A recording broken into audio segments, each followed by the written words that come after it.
Shalom,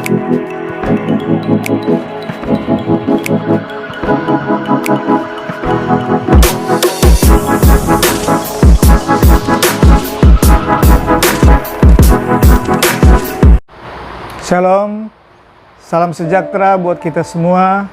Senang saya berjumpa dengan Bapak Ibu pada hari ini untuk bisa membagi sesuatu dari kebenaran firman Tuhan. Dan saya percaya Bapak Ibu kekasih, firman Tuhan ini pasti akan memberkati Bapak Ibu semua. Dan saya percaya kita akan senantiasa menikmati apa yang menjadi perkenanan Tuhan.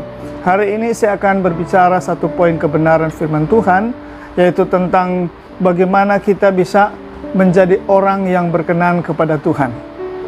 Saudaraku yang kekasih dalam nama Tuhan Yesus, bahwa yang dibutuhkan hari-hari ini adalah hidup yang berkenan, hidup yang dikehendaki oleh Tuhan.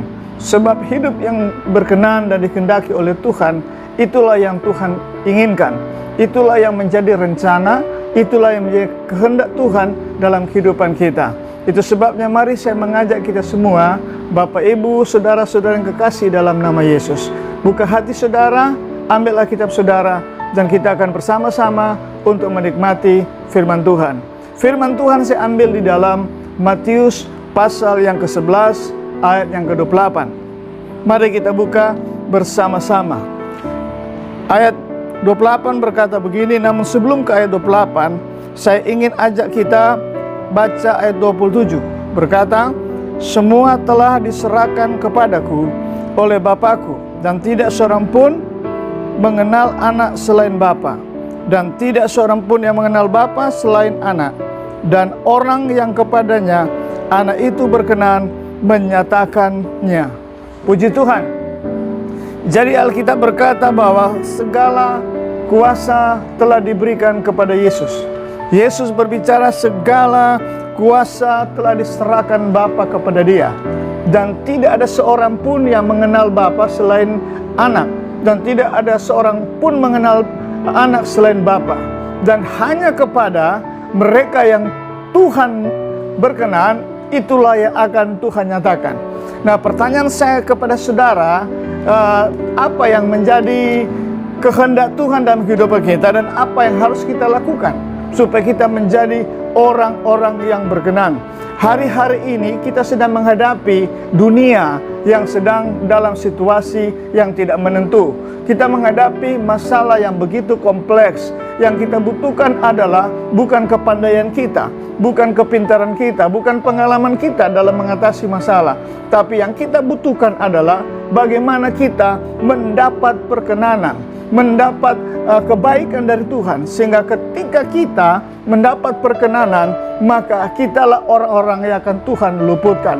Kitalah orang-orang yang akan Tuhan nyatakan apa yang harus kita lakukan. Puji Tuhan. Itu sebabnya saya ingin membagi rahasia kebenaran ini. Bagaimana kita bisa menjadi orang yang berkenan, dan menjadi orang yang berkenan di mana Tuhan akan menyatakan segala kuasa.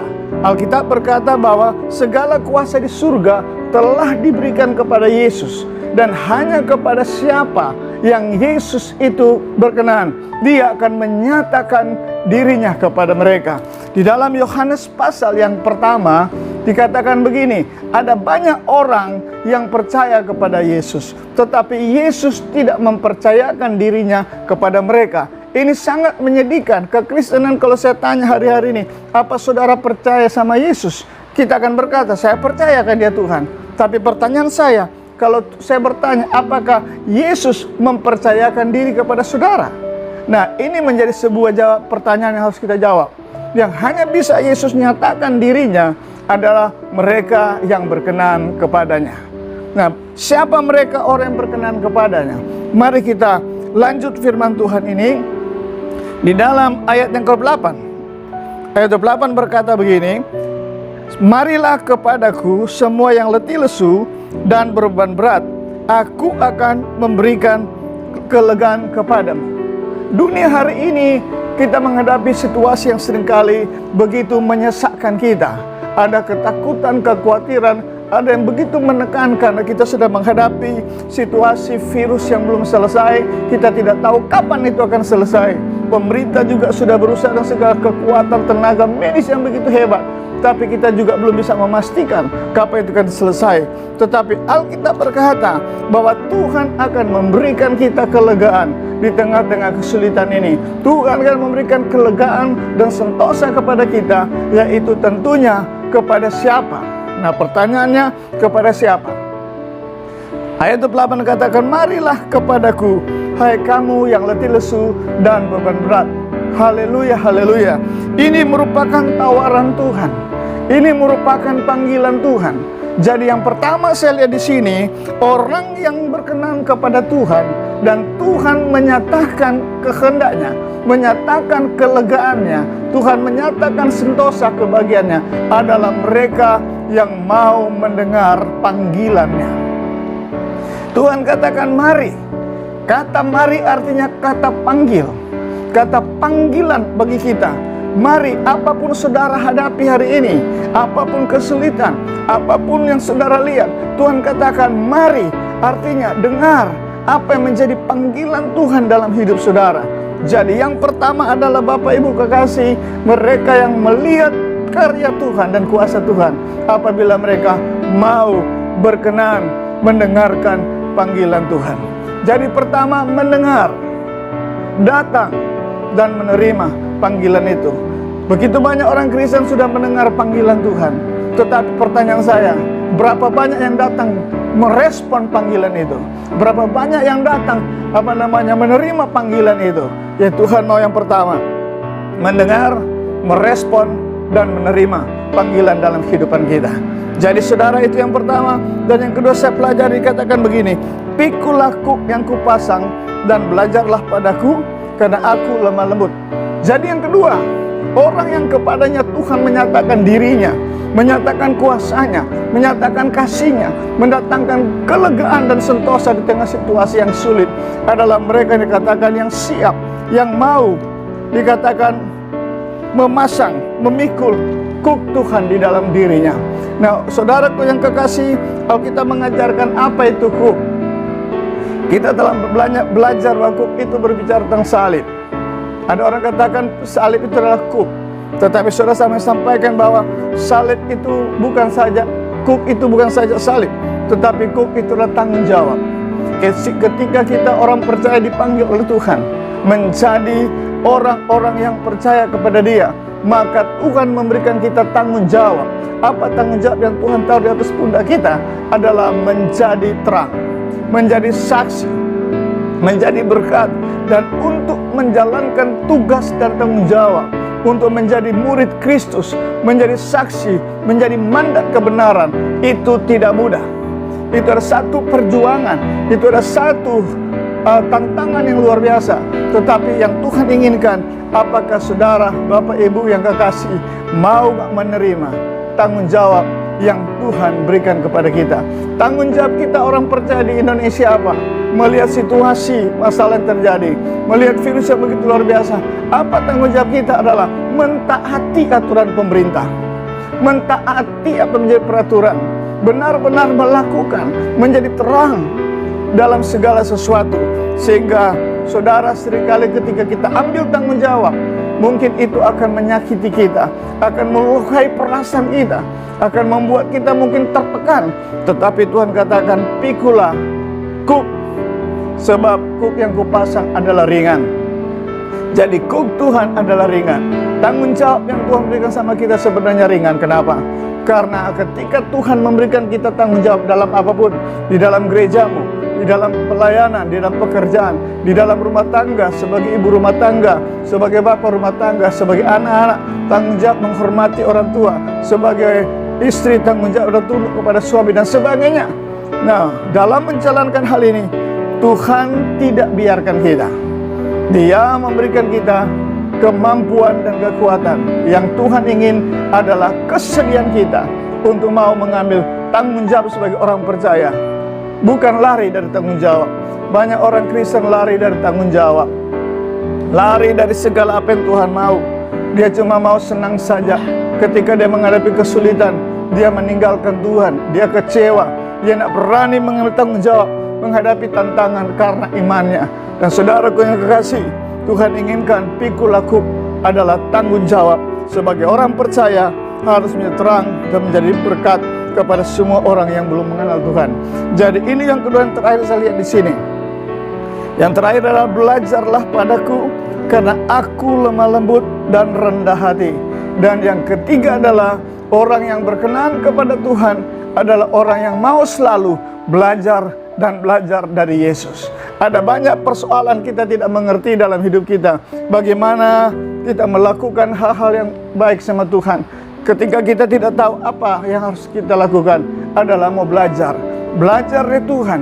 Karena Yesus berkata, aku lemah lembut dan rendah hati. Jadi saudara, ketika kita dipanggil oleh Tuhan mungkin mengerjakan sesuatu, kita belum mengerti apa yang harus lakukan, kita belum tahu apa yang harus lakukan, tetapi Tuhan katakan Dia bersedia mengajar kita, Dia bersedia membimbing kita, sehingga dari yang tidak tahu kita akan dibuat Tuhan menjadi tahu. Ketika kita belum mengerti dan tidak tahu apa yang menjadi kehendak Tuhan dalam hidup kita, Tuhan katakan, mari kita berusaha. Alkitab berkata, berusahalah untuk mengerti kehendak Tuhan. Jadi semuanya kita ini Tuhan ingin belajar. Begitu banyak orang saya jumpai merasa dia lebih dari segalanya, sudah tidak mau diajar lagi, sudah merasa pintar, sudah tidak mengetahui segala sesuatu, dia tidak mau belajar. Makanya dia mengalami kehidupan yang sangat-sangat tidak berkenan kepada Tuhan. Tapi kalau kita ingin berkenan, saya sampaikan, mari kita belajar. Belajar dari Tuhan, karena Yesus adalah rendah hati. Artinya sebagai orang percaya yang mendapat perkenanan sama Tuhan adalah Tuhan mau kita hidup sebagai orang yang rendah hati. Orang yang rendah hati artinya orang yang mau dinasihati, orang yang mau diarahkan, orang yang mau dibentuk oleh Tuhan, tidak memberontak, tidak meninggalkan Tuhan, tetapi orang yang bersedia Tuhan bentuk, Tuhan bimbing, Tuhan arahkan menjadi seperti apa yang Tuhan rancangkan secara baik. Jadi saudaraku yang kekasih, inilah langkah-langkah yang perlu kita tahu apabila kita ingin melihat perkenanan Kristus dalam kehidupan kita hari-hari ini.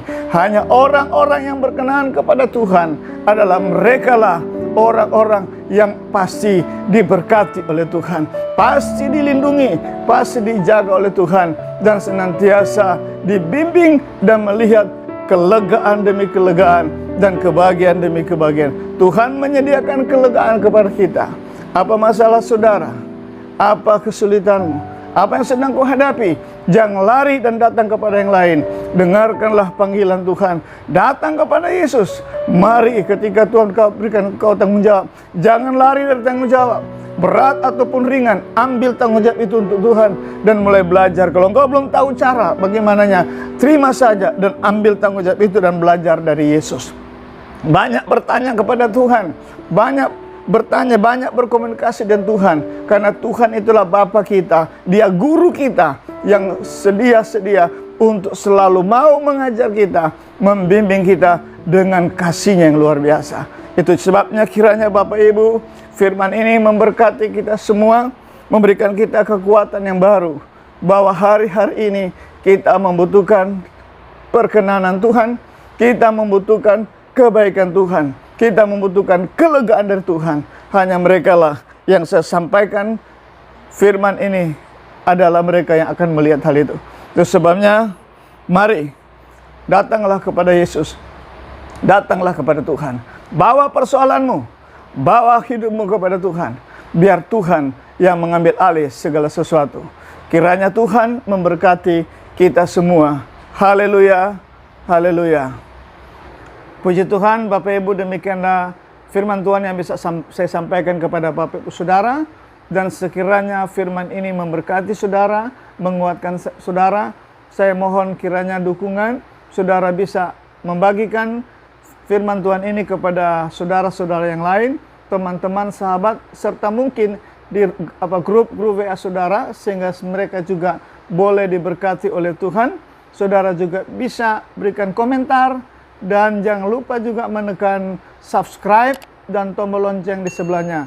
Terima kasih, Tuhan memberkati saudara. Amin.